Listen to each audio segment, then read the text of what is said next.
too much to do and not enough time to do it in. You end up letting people down as stuff slips through the cracks. You're never making change. The hamster wheel where it's just Groundhog Day. It's the same stuff. You just can never seem to get ahead, and you will get tired and die. A ringing phone is urgent doesn't mean it's important. Important tasks, but not urgent, are stuff that actually changes our life. Every single time you do anything, you are choosing to do that. So let's unpack how we can actually do this differently. Feeling tired already. Yeah, me too. We could go back to bed. Well, not together. A massive challenge for business owners is a lack of time. And a lack of time not only to get all the work done to keep the business running, but also a lack of time to spend actually working on the business to improve it. Tune into this week's episode where we bust open the I don't have time myth and show you how to get ahead not only of your current workload, but also to make time to work on improving your business.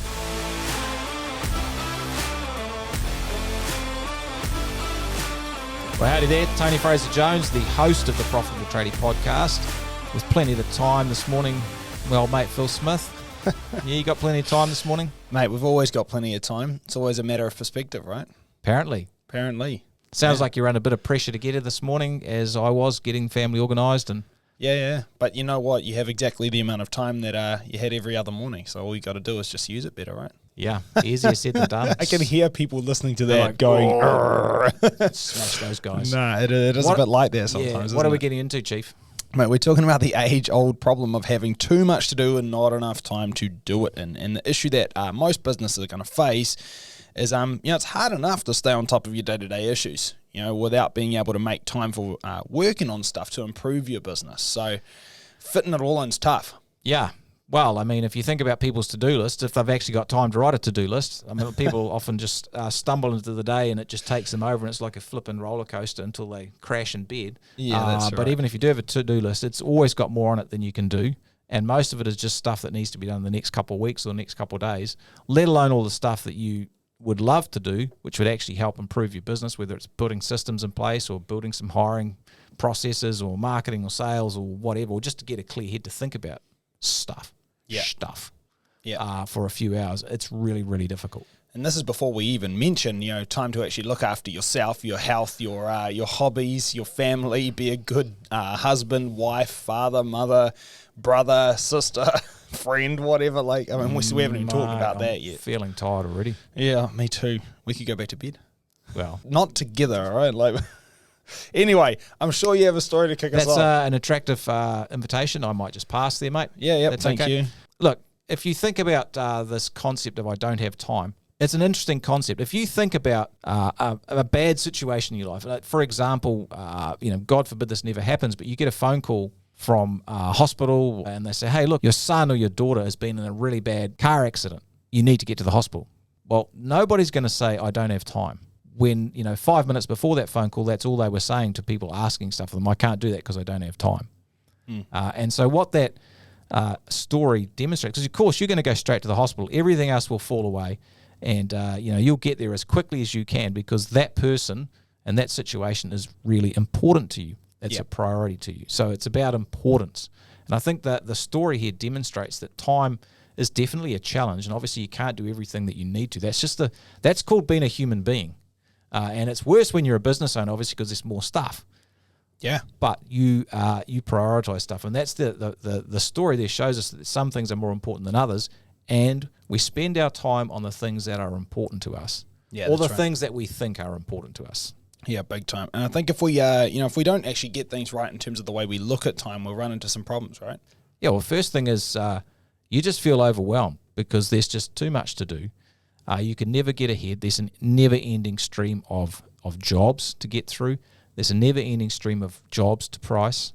There's a never-ending stream of invoices to send out, problems to fix up, staff to help, employees to help, et cetera, et cetera, et cetera. And you just kind of get near the end and then the whole week or month starts again and it all repeats. Yeah. And what happens is if you've got too much going on, you end up letting people down as stuff slips through the cracks. You just can't keep up with stuff.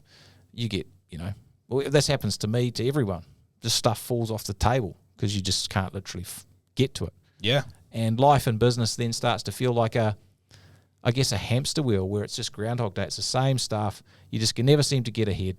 And you get tired, broken, you give up and you die. Yeah, not a good outcome. So Not good. let's try not to give up and die. Death in some ways, but physical and for some people. Well, to be honest, I mean, like, without getting too deep into it, it is the kind of thing where if you keep being in that state where you give up and die because you keep actually burning the candle at both ends, then actually it is the kind of thing that sends you to an early grave. So, I mean, we're not being completely facetious saying you give up and die. 100%. Now, on the other hand, if you can look at this the right way, we got some upsides. Yeah, so if you can learn to manage your time and get the right perspective on time, you will learn how to work a bit smarter and focus on the things that really move the needle, because some things make a big difference and some things don't make a big difference. And you'll feel like you're making progress with your life. So you'll actually be able to focus on growing your business, improving your business, which helps you create a better lifestyle, and life's more fun. You will improve your profitability and you'll grow your business, and you'll be able to provide better service to your customers as well because things are more organized. And that gives you a feeling of progress and satisfaction, which is a big thing when you're always under the pump with time. You're like, man, I can just never get ahead. Like, it's just, my head just gets pushed underwater all the time, and that really is not very satisfying. And at the end of the day, what we find, having coached thousands of business owners, those who are better able to manage their time and create the right priorities, they focus on the stuff that's more important, that allows them to grow their business, that leads to more time for them, more money, and more freedom. Yeah. And right at the core of that is the perspective you have on time, and how you actually manage yourself relative to your time is absolutely critical. Yeah, totally. I mean, it really is the key to business success and life success. It is. And the biggest challenge, for people in a coaching program like we run is just not having the time to actually action the things they know they should, which is going to give them the result that they want. Yeah. Because they get absolutely drowned by the day-to-day stuff. Yeah, totally. So let's unpack how we can actually do this differently, because I think everybody's pretty keen at this point. I think the big realization I had with time, and I've found this a struggle as well, is that nobody has enough time. And everyone has enough time. Yeah. I mean, there is only 24 hours in the day. My perspective now is, God gave you 24 hours. What's the point of complaining about it? It's not like you, Phil, have got more hours than I have. It's how we use them. That's the important thing.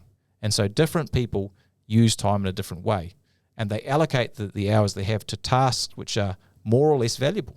Yeah. And the people who allocate them to stuff that's more valuable, they get a better result. And if you think about people who are extremely wealthy and successful, Jeff Bezos, the amount of value he gets out of an hour is a lot more than I get out of it, because he's getting more results. Yeah, well, I mean, you can't lie with the results, right? That's right. Results don't lie. They don't lie, and so it's about how we actually think about the hours we use. Yeah, big time. And I think that's really where it requires a change in perspective. And I think the big thing is it's every single thing that we do in our life is a choice. And, people say, oh, I have no choice. But the reality is, even if you were in jail and someone's making you break rocks all day, you are choosing to break rocks, really. Like, firstly, you made the choices that got you in there. But secondly is when someone says break the rocks or else, what you've chosen is break the rocks rather than or else, right? When somebody says I don't have enough time, what they're saying is I don't have enough time to read this book and brush up on this topic. And what they really mean is I'm choosing to do something else instead of that. Right down to sometimes you choose to go to sleep instead of stay up all night, smashing out some pricing. Now, don't get me wrong. I'm not advocating for you staying up all night, but every single time you do anything, you are choosing to do that. You can do anything else. You just live with those consequences. Yeah, and I think that's a really, really powerful thing to understand. We feel out of control when we feel like we don't have choice. Yeah. When I have to do this because it's just got to be done. Yeah. Well, actually, that's a bunch of BS. There's very few things that have to be done. What's going to happen if it's not done? Maybe you don't get a job. Maybe a client gets unhappy. Has anyone died? Is that the end of the world? Like, as civilization as we know and finished? No. It hasn't. Of course not. It's about choice. And so if you can get yourself in the perspective of, well, I'm going to choose to price that job today and stay up an extra couple of hours because I'm going to choose to do that because I think that's a great opportunity and it's going to be really beneficial for my business. Yeah. That's a much more powerful perspective than, man, I have to do that because the client needs it, and if I don't do it, the world's going to end and I'm going to lose this job. Well, it's that wording. It's I have no choice. Yeah. And I think that's the big thing is when people say I have no choice, what they really mean is I've weighed up the consequences of two potential actions and or maybe more. I've chosen one of them based on, I think it has the most favorable consequences. So the outcome of the actions I take is the most favorable outcome that I've chosen. But often I think what we're really looking at is that we're going to choose to avoid pain more than we move towards pleasure. Getting a little bit a little bit deeper here, but I think it's important, because the big thing is that we'll say, I need to go to site today and check on the boys and get this job over the line. I have to do that. I have no choice. And what you're really meaning is that if I don't do that, the potential outcome is that we're going to be behind on that job, and we might come in slightly over hours, and the client might be a little bit annoyed, and all of this stuff, which by the way is always a might. It's never guaranteed, but that's all a might. And I don't like the potential outcomes there. They might be annoyed and they might not give me any more work. And what I'm choosing not to do is to work on this pricing system, which is going to make me more efficient at pricing moving forward. And the reason is because there's potential pain of me not going to site and smashing this job out with the guys, but there's potential pleasure with me fixing my pricing system so that I can price jobs more quickly and accurately for better margin moving forward. Thing is, pissing off this one client might not even happen. We might still come in on hours, and if we're just over, honestly, it may not be the end of the world. But if I can get that new pricing system in place, I'm going to be way quicker pricing jobs moving forward. My margins are probably going to be stronger, and I'm actually going to save a boatload of time, which is actually going to translate to more money moving forward. But we're going to always avoid the pain before we move towards the pleasure. And so often we're going to deny ourselves the thing that's going to make your life better overall to try to avoid a small amount of pain right now. That is actually the key to happy or unhappy living right there. And it's the similar analogy to, hey, oh man, I've got a craving and I'll eat that donut, because that's easier. It gets rid of a short-term challenge versus, hey man, I need to go to the gym today and do a workout, because I know if I do that consistently, I'm going to live a long, healthy life and have lots of energy. But most people get the donut. Yeah, and I suppose there's a recency thing here as well, as far as the immediacy of the result. Yeah, so recency is a big thing. The closer that result, negative or positive, is to you, the more likely you are to take that action. So here's the big thing. If you've read a book by Stephen Covey, who is also did just now, well done, called The 7 Habits of Highly Effective People, amazing book. If you can get it on Audible, just listen to it as you're driving around. It's brilliant. He talks about the difference between urgent and important tasks. So urgent tasks are those things that have to be done now, and if we don't do them, it's going to create a lot of issues. Important tasks, but not urgent, are stuff that actually changes our life.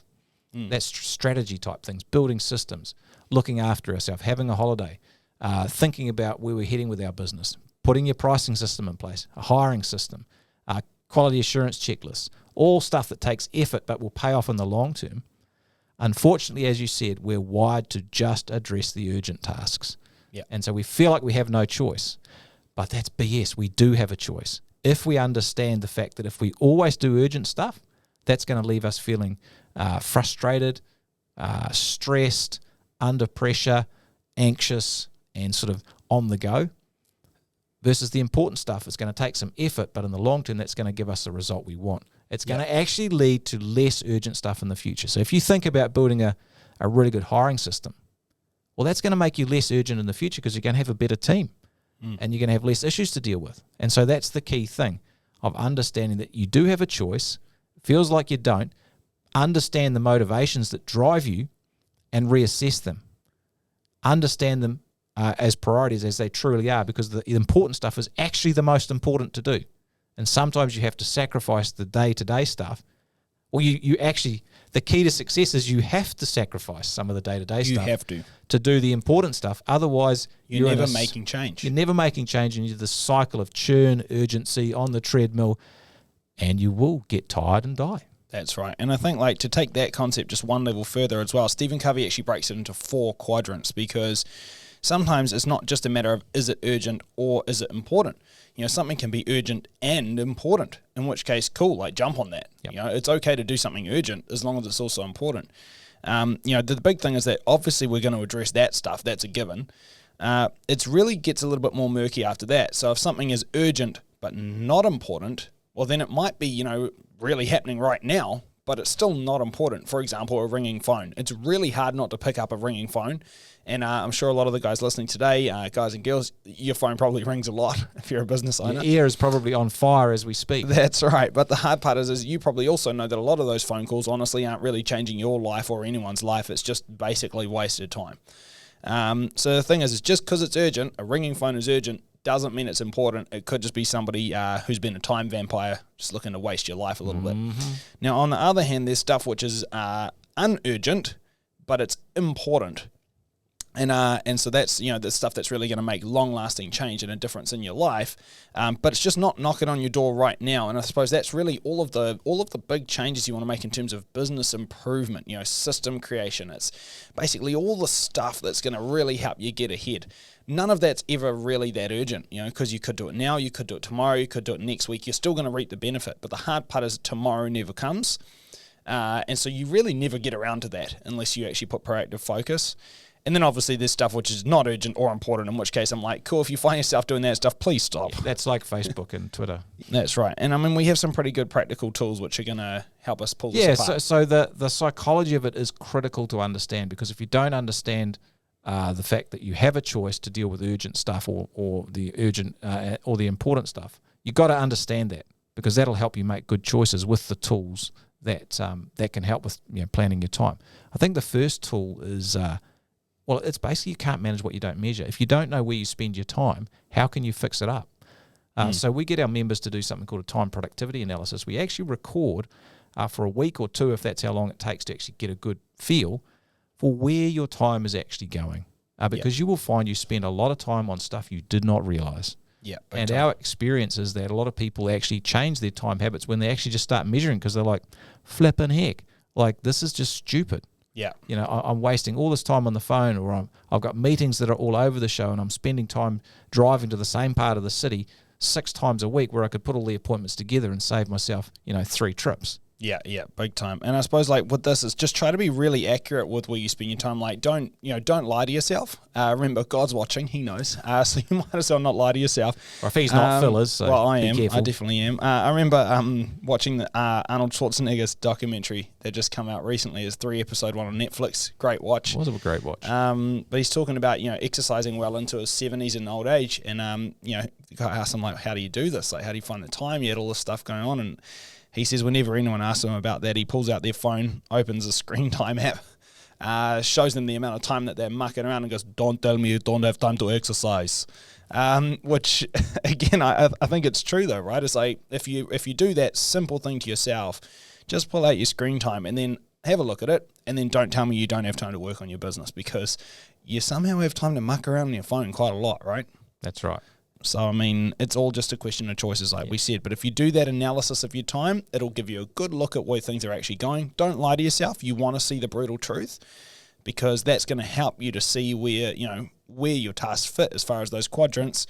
And, I think the next thing we're able to do from that is start to put it into some kind of structure. And do that time productivity on 15-minute time slots. You might even find things like, geez, I spend an hour a week doing payroll. And you're like, well, that's a dumb idea. Someone else could do that. Well, actually a funny one here, Tony, if you don't mind. I once heard that, and I'm sure everybody has an employee that spends at least 20 minutes of work time on the toilet, should we say, per day. Now, if you do that, you actually get paid for a full 2 weeks of toilet time per year, which was shocking and a little bit frightening. And probably that toilet time correlates to a bit of screen time, a little bit of TikTok. Yeah, a little bit of muck around, but you probably weren't doing the business the whole time, were you? But right. But I tell you what, you were getting paid for it. Yeah. So once you know where your time's going, a tool that is incredibly powerful is something called a default calendar, where you basically map out how you're going to have each week look, and you do this as like a template. And so you put the big rocks in first. What's the important stuff that you know you must do that's going to make a change to your life? And so that often is your exercise, your recreation, and your work on the business time. So, for example, when our members kick off, our goal in the first week is for them just to lock in 4 hours a week to work on their business. Yeah, that's it.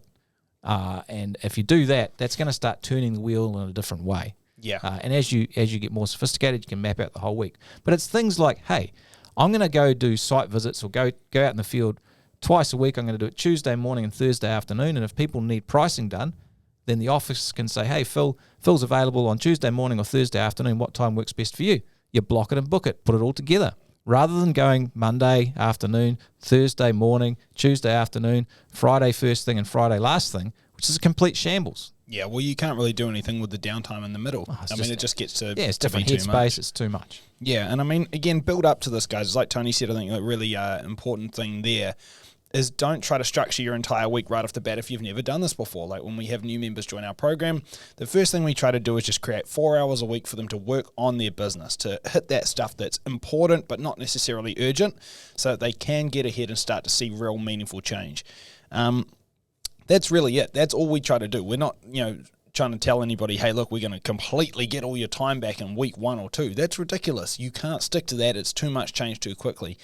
What we do is we make time for you to be able to create time later and make more meaningful change. So build up towards that. But obviously, as you said, the more sophisticated you get, the more control and structure you can build to your whole week. Now, when we get to that point, we've started to group that time a little bit more. And at this point, we uncover something called trim, transfer, or trash. So why don't you speak to that for a sec? I think that's a pretty important one. Well, most people are too busy. They got too much to do. And so the key to growing a great business is that you can't do everything. In fact, there's an inverse relationship between control and growth, and so you've got to let go of some stuff to be able to grow. It's just not possible to do it all yourself. And newsflash, you may be listening and think, oh, there's nobody could do it as well as me. Well, you can wallow in that delusional state if you want, but it's not going to help you grow a business because there are other people who can do stuff well, and they don't have to do it perfectly. They just got to do it well. Yeah, that's right. And so that's the key. So you got 3 options. You can trim stuff, you can stop doing some stuff, like make it quicker. Yeah, that's right. Well, trim it down, right? Yeah, trim it down. You can transfer it, which means you delegate it to other people. You get other people to do it, or you can trash it. Just stop doing it. Yeah, altogether.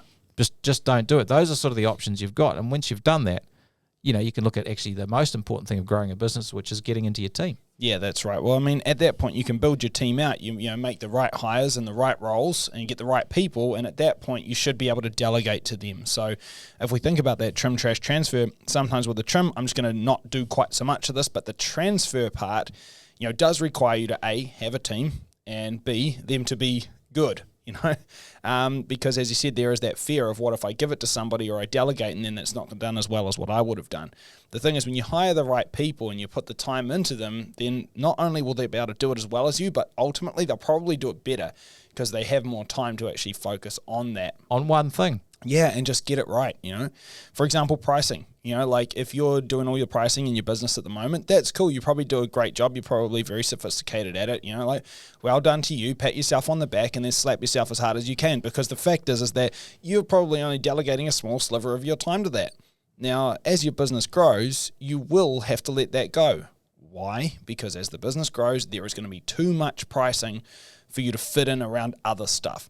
So you're either going to be a glorified estimator or you're going to need to get an estimator. And the minute you get an estimator, they'll be better at it than you. Why? Because it's 100% of their focus. So again, you build the right team, you get the right people, and then you can truly delegate to them, and that makes the transfer work. I mean, obviously with the trash, there's some stuff that's just a waste of time. So stop that. Stop doing it. And I'd say with the estimator, you won't grow unless you get actual estimating help, because you won't be able to price enough work to build the team. So building a team and delegation is absolutely key to your time management, because you need to multiply yourself to get what you want out of your business, or what most of us want, which is time, money, and freedom. And that does require a great team. Yep. And what that means, though, at the start, which is kind of pulling this back to the start, is it's about understanding that building a team is one of the most important tasks in your business. But you're not going to die tomorrow if you don't do it. Exactly. But you will never get to where you want to get.